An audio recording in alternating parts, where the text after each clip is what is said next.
Good morning. Yes, I know it's 7:44. Weird for me to be doing a video this late in the day, which I know it's only AM, but that's late for me. And the title of the video is My Body Screams. Mind? Will you please listen to me? My mind tries to figure everything out. It's been playing that role in my life for as long as I can remember. I had even prided myself on being able to listen to my body. But is that really true? Over the past month, I have been gifted with a health ordeal that has forced me to face my own mortality. My organs were no longer cooperating, causing distressful symptoms.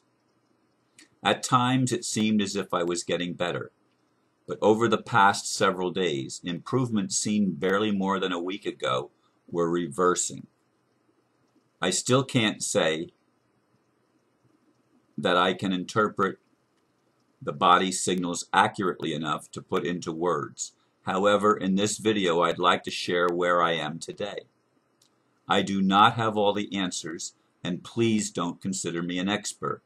At best, I am only a beginner at learning how to heal my own body, or more precisely, getting out of the way so my body can heal itself.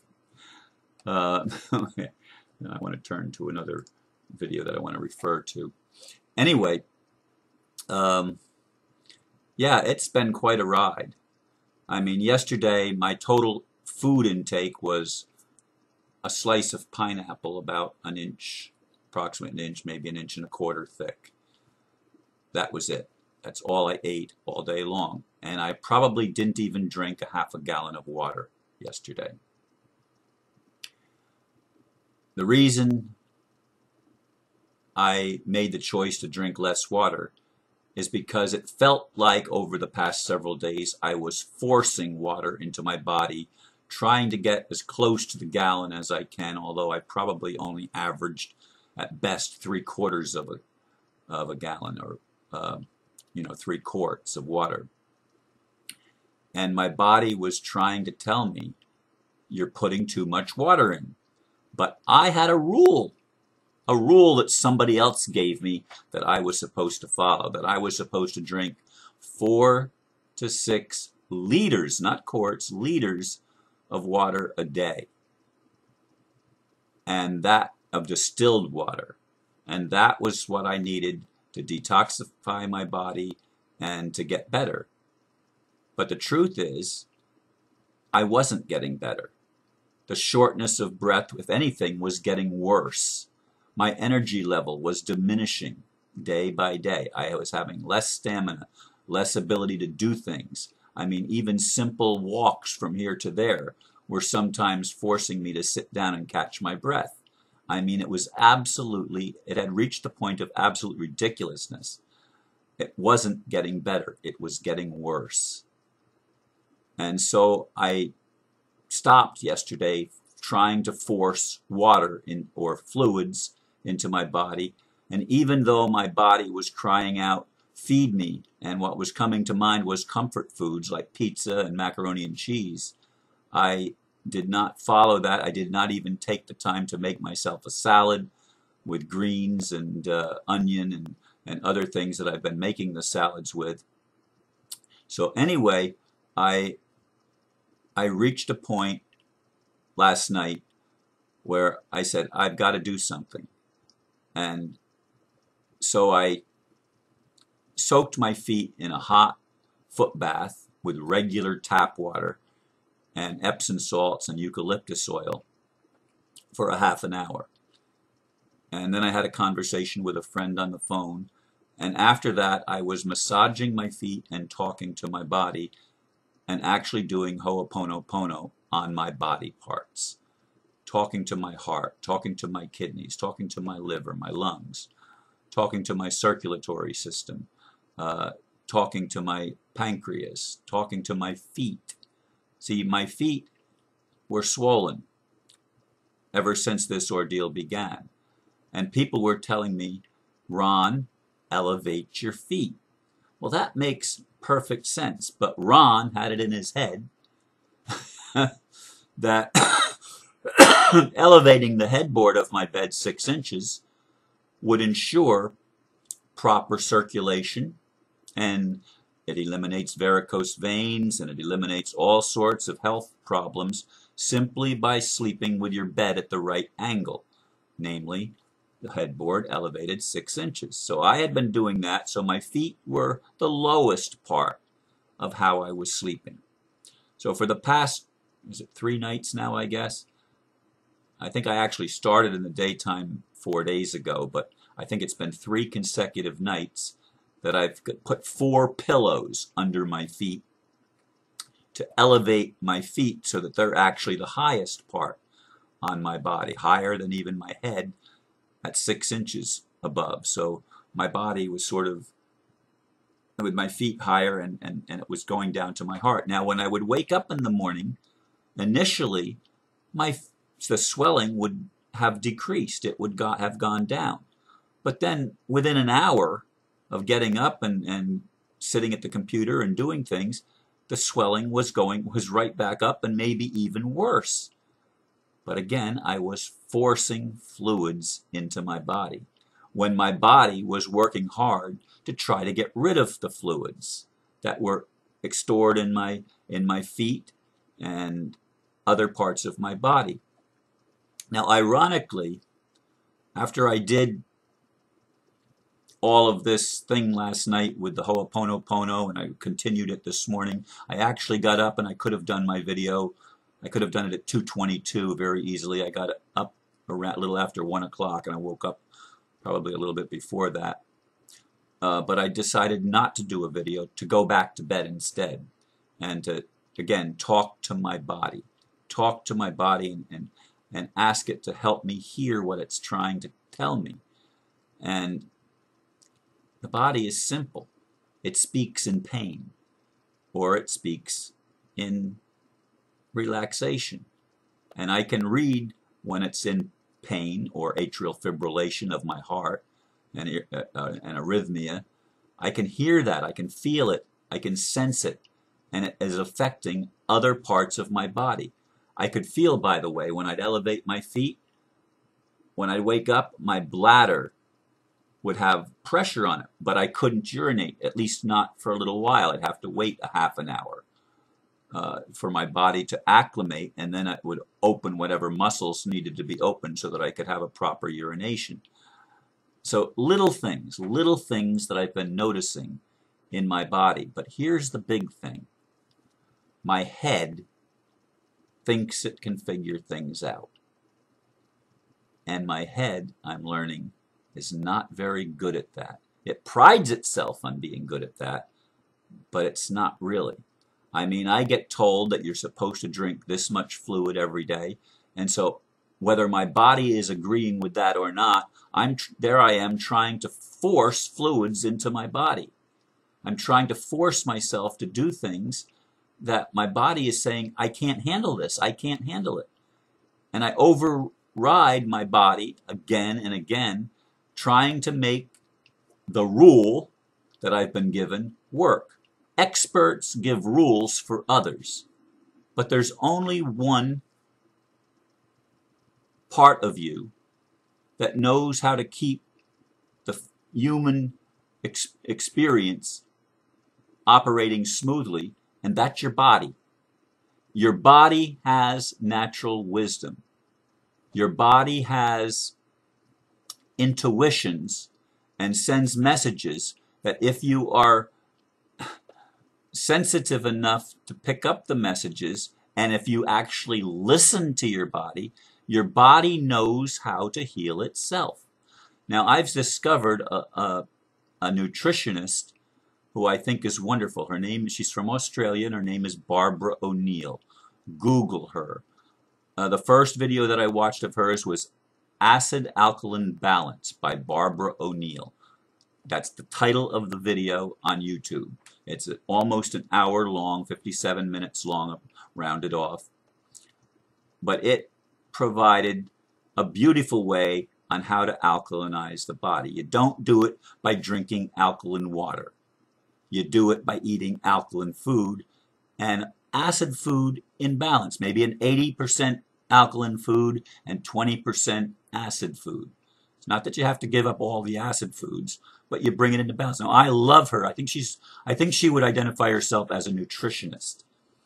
And she's a nutritionist that I like. She doesn't put rules out there that says you've got to be a vegan, you've got to be a vegetarian, you've got to eat only raw food, you've only got to do this. She says she has told vegans that they need to eat meat for a little while. Maybe not forever, but for a little while. And that blows the whole rule system to shreds.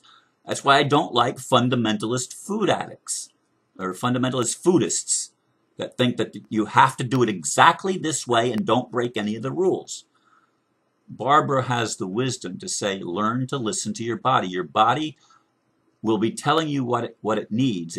It'll be telling you if you're not getting enough of this or enough of that, but you have to learn to discern. You have to really learn to discern, and you have to be willing to give up the rules that somebody else has imposed upon you if you're going to get better. She said she doesn't see very many vegans, for example, that live to be very old. Or was it somebody else that I read that from? And that some of the longest living people on earth eat meat. That blows the mind of the people that are food purists or food fundamentalists. So I like Barbara a lot, and I get a lot from her because she's not coming at something dogmatically. She's in the flow. She's flexible enough to recognize common sense. And if you can learn to hear the body has common sense.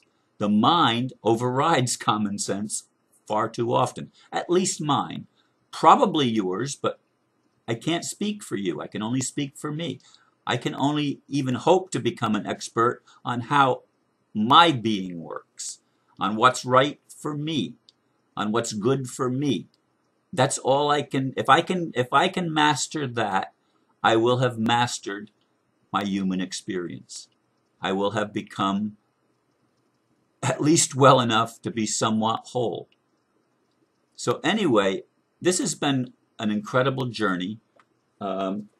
This foot, can I actually get it before the camera? Probably not. I'm not that much of a contortionist. But I've been up now since 6:15, and my swelling has not gone back up in my feet.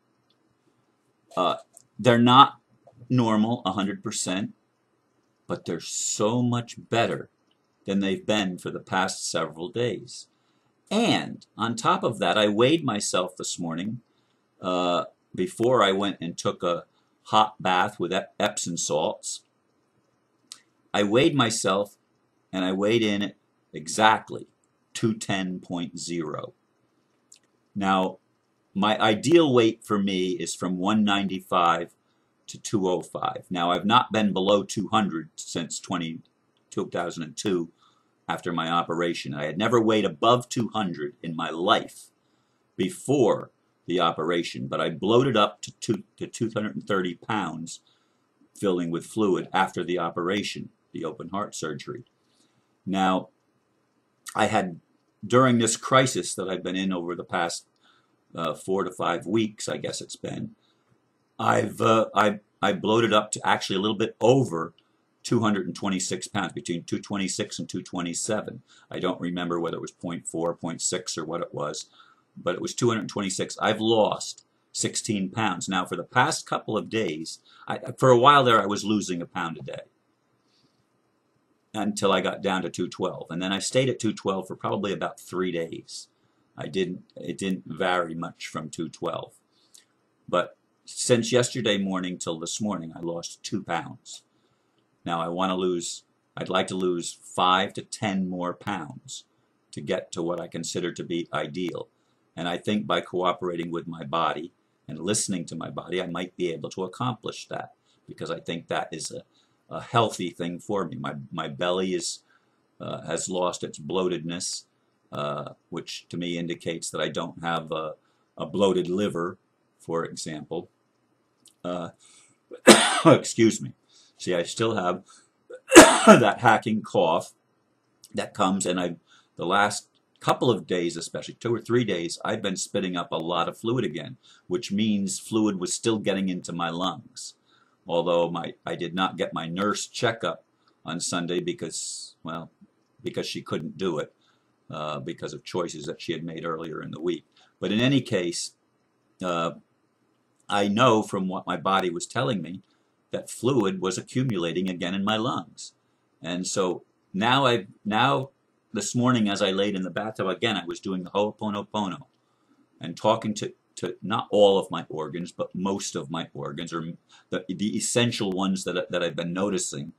I've been talking to them saying, I'm sorry for the wrong choices that I made that caused you harm. Please forgive me.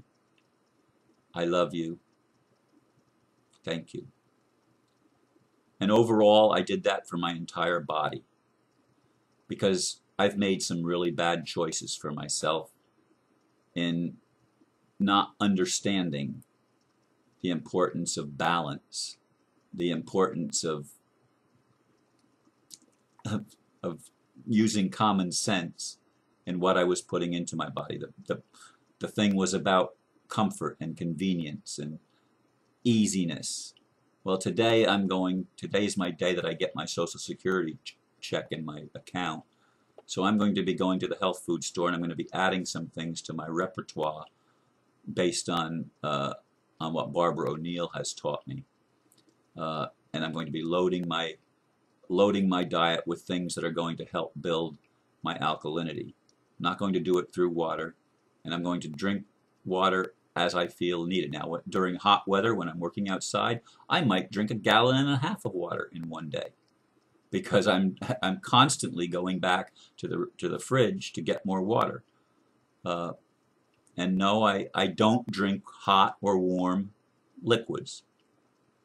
All of my life, I have drank cold water and cold beverages. I probably haven't drank 20 cups of any kind of hot beverage in my whole entire life because I don't like hot beverages. Now that makes me something that I have to change.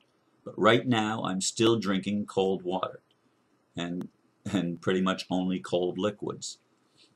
So I'm filling you in on some of the things because I want to listen to my body. I want to hear what it's saying.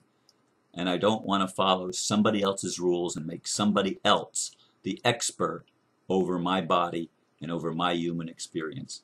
I want to take responsibility 100% for my experience. I want to be a sovereign in every way, and I can only do that by not passing the buck and giving someone else responsibility for what happens to me in this world. Thank you for listening, and I hope something that I've said rings a bell so that you can start listening to your body a little more. Thank you. Namaste.